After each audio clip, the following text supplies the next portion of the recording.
Am I the astronaut for putting 2 pallets of pellets in front of my husband's man cave?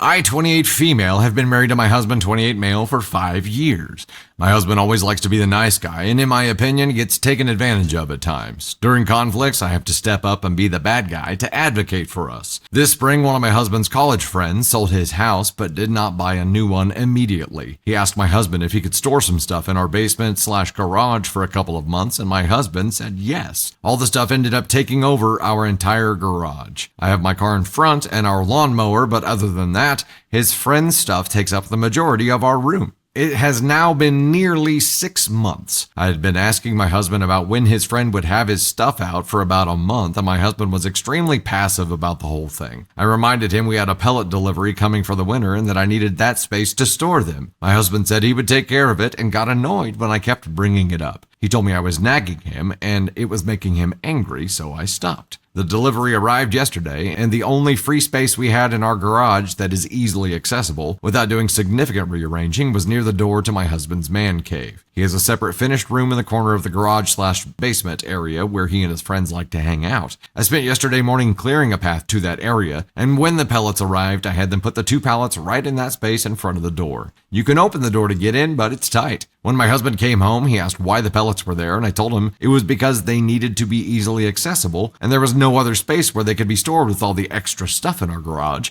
He asked why I didn't put the pellets in my garage spot. I told him I was not about to park my car outside for the foreseeable future because his friend has taken up all our space, and that if he doesn't want them there, then he needs to get serious about telling his friend to come get his stuff. He became annoyed and said that it was passive-aggressive to put the pallets right in front of his man cave. I told him that I specifically made sure that he could get in and out of the door, and that I would be happy to help him move all the bags once there was space for them where they normally go, but until then, they're staying there where I can easily get to them. He said I'm an asshole, but I think it was a natural consequence. Am I the astronaut? Oute, Hodor. I would not call that passive-aggressive. I would call it perfectly petty. Perfectly petty. I don't even think it was petty.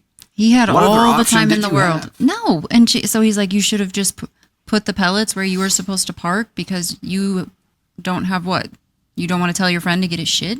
Your friend can get a storage. He's using you as a storage unit. So look, and you're like, I'll just take it because... If your hubby only has a backbone to you, you get to be his punching bag. That's a problem. And I would put it just like that. He doesn't have a backbone to his buddy to say, hey, come get your shit. It is causing us pain. We don't have room for the things that we need to have, and it's harming my relationship with my wife. Instead, he is choosing to have problems with you rather than speak up to his friend. If your partner doesn't have boundaries with other people but does with you, you get to be the punching bag. And that will not change until he changes how he approaches this. This is a bigger problem than the pellets. It's a bigger problem than his friend's shit in the garage. It is him only having boundaries with you. That. There you go.